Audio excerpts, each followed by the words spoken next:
So women all over the world go to their closets, open it up and go, oh, I have nothing to wear, right? That might be you. And it is a phenomenon that is not restricted to a certain culture or a certain era. It is a global phenomenon. Why? Well, we're not going to get too into the reasons of why it started, and there is a good reason, by the way, and I can tell you exactly what that is, but that's another conversation for another time. And the good news is it is a simple problem to fix. You may hate shopping, or you may have a closet that's overflowing and still have nothing to wear because of pure lack of skill. It's a recipe that you're missing. That's it.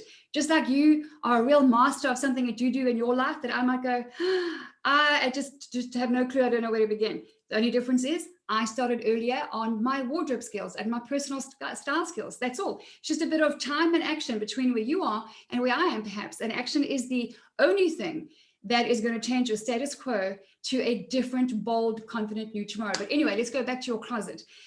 Culling your closet, okay? I don't do purging. Purging is like, yeah, I get rid of stuff. I get ruthless, and I've been doing this for years. I call it culling. Like, I get in there and I cull out the things that don't serve me, that shouldn't be there, because we are ever growing, ever evolving, right? So I'm not a believer in big shopping. I don't send my clients on a big shopping trip. In actual fact, I look at where we can save time and save money, because we need to be faithful with that which we've been given. I am a rehabilitated shopaholic of years and years ago, and I can guarantee you pretty much that my shopping budget is probably less than yours. It's about less than 85 to 90% of my client's budget. But there is a way. It's quality over quantity. Anyway, focusing on your closet. If you struggle to cull that thing, and if you go there and you want to purge and you don't know what to keep, and you just keep, and you still go shopping and you hate it, and you buy something and it goes in there, and then again you think, I don't know what to wear with, all of that, a cluttered closet builds a cluttered mind.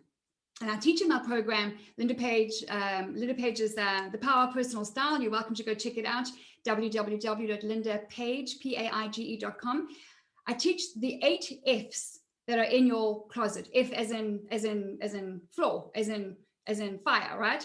Freddie. So the 8 F's that are in your closet, I'm going to give you 4 quickly, and I'm hoping that this will encourage you. Okay, this is powerful. Once you understand what's in your closet, you can actually get to work with it.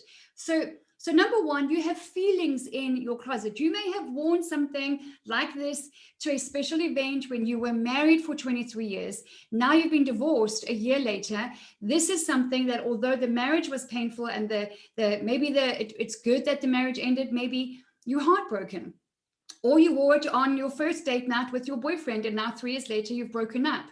Or whatever it is, there are feelings in this.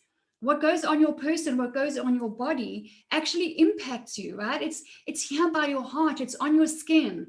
And God, as far as I'm concerned, isn't everything. He created the soil that produced the cotton that whatever is made of, right? So what comes onto your person creates feelings and memories and emotions. So now you need to learn a simple skill of separating feelings from facts. That is a powerful route to culling your closet, because your closet is either a barrier to the person that you are and who the world sees, or it's a bridge to who you are and who the world sees. That is what your closet is. It's an absolute barrier or a bridge, and it's your responsibility, it's just a skill, to learn how to make sure it's not a barrier and build that bridge, because then you will be perceived as confident and successful and approachable and kind and creative, and the world is drawn to that. The world is not drawn to the tacky-tracky, the messy bun, those sweats day in and day out, and the hoodie and no makeup and no effort. Nobody is drawn to that. You don't watch the Olympics because they get there and they go, oh, I'm going to try, and let's see. I'll try. No. You're attracted to Wimbledon and the Olympics and rugby and baseball at the highest level and NBA and NFL and ABC and XYZ because of the spirit of excellence inside of you. So the excellence in all areas of your life needs to include your closet. So you have feelings inside of there. You need to separate facts from feelings. Take it out. Does this excite me when I look at it? If it doesn't, bye-bye. If in doubt, chuck it out. I only wear stuff that I go, oh, can't wait to wear this. What am I going to try it on with? I do different accessories. I try different colors. I try different shoes, different jeans, different jackets. If it doesn't excite you, it's got to go, okay? Your clothes have a job to do. They are there to make you look absolutely freaking amazing and help you to feel bold and beautiful and walk out your front door like you nailed it every day. That's their job. The second thing that's in your closet is your finances.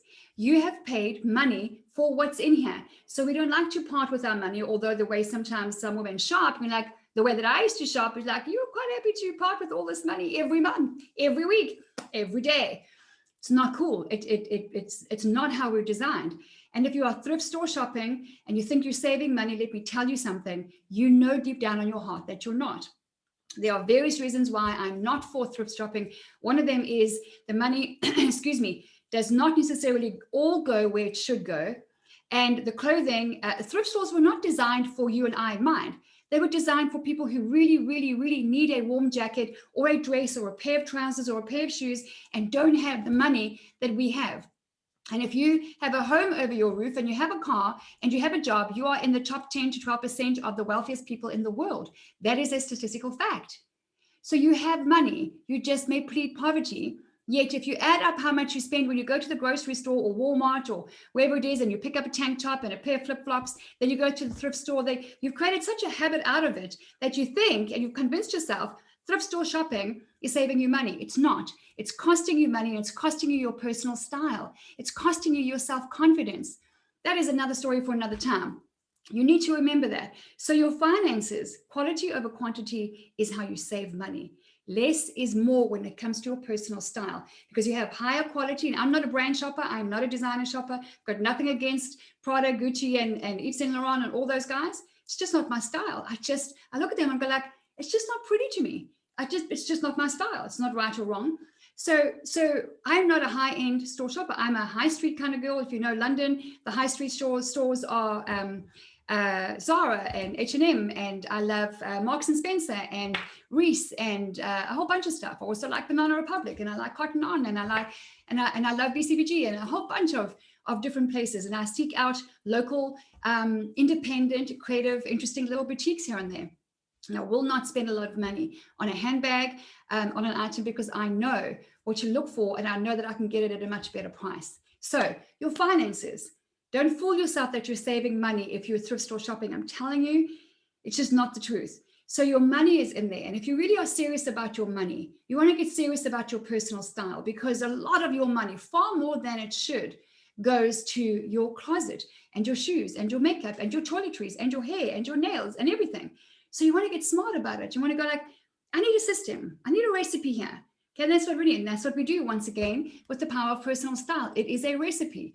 How to go from frumpy to fabulous. How to go from low self-esteem or low self-confidence to walking out that front door, like I said, feeling like, you know, you look good. You know, you feel good. And when you dress good and you look good, you feel good, you will do good. Okay, that's not grammatically perfect, but when you dress well, you feel well and you do well. You get the gist. So that's what's going on there, is your money. You want to get on top of the finances. That's in there, and that can hold you back from purging and culling and clearing out the crap that shouldn't be in your closet. The third thing that's in there is fear. Fear is a big one. Fear is, what if I do lose this weight that I've been trying to lose for 17 years and I'm still going up and down 5 pounds up and 5 pounds down all the time, and I still have that thing in my closet and it's 8 years later and I haven't worn it once, or I've worn it once or twice and not ever since then in the last 8 years. What if is a fear-driven thing? What if I don't, what if I lose the weight and then I don't have it? Or what if I gain weight and I need a bigger size? Or what if things had changed at my job? Or what if I meet someone? That what if is such a worldly trained mindset. You just have to get it out of your system, man. It's got to go. It's not help. Ask yourself the question, is it helping you? What if, think about this question. What if I don't fulfill all of the dreams and the life that God planned for me? What if? Is that fear or is that faith talking? It's outright fear. There's no two ways about it. It's outright fear. So what if must go? It's holding you back. It has to go. So what you have to ask yourself is, okay, once again, does this serve me? Does it represent who I am? Do I feel like it's an expression of my character? Do I love it? Do I feel excited when I think about wearing it? Have I even looked at whether the color works on me? All of these things we do in our Facebook group, Dress to Connect as well. You're so welcome to join us. It's on Facebook, Dress to Connect. Come over and you need to apply and answer a couple of questions to get in. And it's that simple. We have thousands of like-minded women on a similar journey to go, you know what? I'm done feeling frumpy and frustrated. I'm done opening the closet full of clothes saying I have nothing to wear. I'm done hating shopping. I'm just done with all this. It's a waste of time and a waste of money. And they're on track now. So fear has no place in your mind or your heart or your freaking closet, but fear is lurking in your closet. And when you open it, it sees you and it will tell you the same stuff. You need to get your butt to that closet today and go, let me tell you something, fear. And you speak to it. Guess what? Because it is a spirit and it can hear you. And you get there and you say, I'm just telling you right now, you're out of here. Fear, you have no place in here. This home and this closet is a place of faith and whatever you believe, okay? You use your own words. You take authority over that. You take charge of that. That's you. That's your space. That's your money. That's your color. That's fashion is an extension of you, an expression of you. So you're the boss there. Okay. There's nobody else there. You are the boss there. That's it. Now, on the topic of boss, the fourth F that I'm going to share with you is one that's going to take you places. And it is the Ferrari in your closet. This is how I explain clothing. It is a gift from above. I can give you all the evidence as to why that is. Just hook up with us and Dress to Connect and you'll soon figure it out. But the Ferrari in your closet is something beautiful, something powerful, and something that will take you places. Let me tell you something. Since I was 17 years old when I started working, that's 32, 33 years ago, I started working in the marketplace, almost always the youngest in any business environment, most definitely the least educated. I had no education past my high school, and I didn't know anything but one thing. One thing always separated me without fail, 100% of the time. It was shocking to me. I was always the best dressed. I didn't expect that to happen. I taught myself from a young age because I saw whatever. I'm going to have no money, no car, no home, which is exactly how it happened at 17. I'm going to have nobody and I'm going to have to make it work.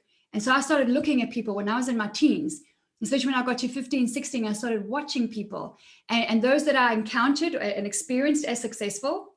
And I mean on the outward, because I didn't always know that some of their relationships were shocking back home, or back at the office. But anyway, they at least had their own money and they had their own decisions that they were making about their own life. And I thought all of them, one of the common denominators was they knew how to dress. They dressed well. They had good style, men and women. So for a few years, I was like, okay, I have to learn that. And I would watch wherever I went. When I would go with my mom or my gran or whoever it was to the grocery store, or I would go somewhere, or I'd go with a friend on a weekend or whatever it was. Anyway, movies. I would watch movies for the love of movies, but also for what they were wearing. And I trained myself on what to wear and how to dress, how to stand. I trained myself because I thought, what else do I have going for me? What else do I have going for me? So that way of dressing, that dress sense, that understanding that portrayed confidence, and I wasn't confident, I was faking it till I made it, but that's another story for another time. That message that I gave to the marketplace, I'm telling you, it was like a Ferrari. It opened doors for me that I could never have come up with myself. It opened opportunities that came my way that I was shocked. It had invitations that came my way that I realized, do they know who I am? Like, I'm a nobody. Why am I getting invited to this hoity-toity high-end shindig? Do they know who I am? Well, I hope they never find out, is how I used to think. And what happens with that Ferrari is it will take you places. It will absolutely change your life, how you feel about yourself, and the people that you attract into your life. That is the power of personal style. And once you learn the basics, man, you're going to go back and I wish I had done this freaking years ago. Women will say, like, I don't have the money. That is the not the most common objection, but that is the weakest, because you spend money every single month on something to do with apparel, on something to do with fashion or beauty, every single month. Even women who have no money, they do. I've read the studies and I do surveys on women every single year. The answers are always the same. They just think they have no money. So if you spend money month after month, year after year, 5 years go by, you know what? 3, 4, 5 grand, 6 grand, 8 grand. Soon, before you know it, over 5 years, you'll spend 10 grand. Or maybe it's 10 years over 10 grand. There's still a lot of money, $10,000, and you still don't have a wardrobe that is fabulous and serves you and gets you out into the world looking and feeling fabulous. Mine does. Mine serves me because I'm always molding and crafting and growing it. I'm always maintaining it. It's like its own portfolio. I'm like, I manage it. I see. And where am I now? I'm 49 going on 50, and I have different needs and different desires and different body and different things going on that I used to wear a little choker that I loved. I don't do that anymore. And I'm not afraid of my age. I love my age. Every year that I'm given is a gift from my Father above to love on my people, in my family, in my life, work with my clients, and make the world a better place, bring something beautiful, powerful, and valuable to my corner of the world, all over the world by technology, right? That's the mission, that's the vision. But I don't wear that anymore because, I've got other things going on here. It's not helpful. So we adapt and we move and we evolve. And that is what humans do. Every morning we wake up with new brain cells. It's called regenesis. So all of that to say, you are the boss lady of your closet, okay? You get to decide on your outfit. And there is a success outfit and there is a failure outfit. You get to choose which one you will wear. And the good news is style is just a skill. If you're prepared to invest the time, the money, and the effort, you can become your own style guru. Remove your dependency from personal stylists, image consultants, the fashion magazine, and even style coaches like me. I don't want you to be dependent on me. I want you to learn how to fish. I want you to learn what to look for, in what color, at what price, online where, which stores, which brands, because I have been doing this for 30 something years. And I've tried and tested a lot of brands, and I can tell you which ones don't work in the context of value over the long term and so on. And I can tell you which staple pieces work for any body shape, type, size, height, culture, color, anything. There are some classic timeless pieces that are like the engine to the Ferrari, because they work together and they're versatile and they mix and match, and they're buddies. They like to hang out together. I humanize my clothes. I'm like, are you going to get along with so-and-so? Because if I get you, you're going to have to get along with so-and-so and so, because I need 5 outfits out of this one beautiful piece. And it's yes. And then I go. If it's a no, I don't buy standalone pieces that are never, ever going to work with others, except every now and again, like a stunning black dress for formal functions that, I'll wear maybe every now and again, or special items, right? But by and large, 80 to 90% of my closet is the get along gang. They're buddies and they get along. So when it comes to culling your closet, you're the boss lady, you go there and take charge. Join us in Dress to Connect on Facebook. And if you want to check us out, go to lindapage.com, watch the case study video on the homepage. And if you're ready, and only if you're ready, book a call with me. I offer a free consultation. I take these calls myself because I'm serious about making sure that we are a good fit for you, but that you are a good fit for my client environment, because we are women on a mission to get up, dress up, and be a bold light on a hill. And I invite you to join us.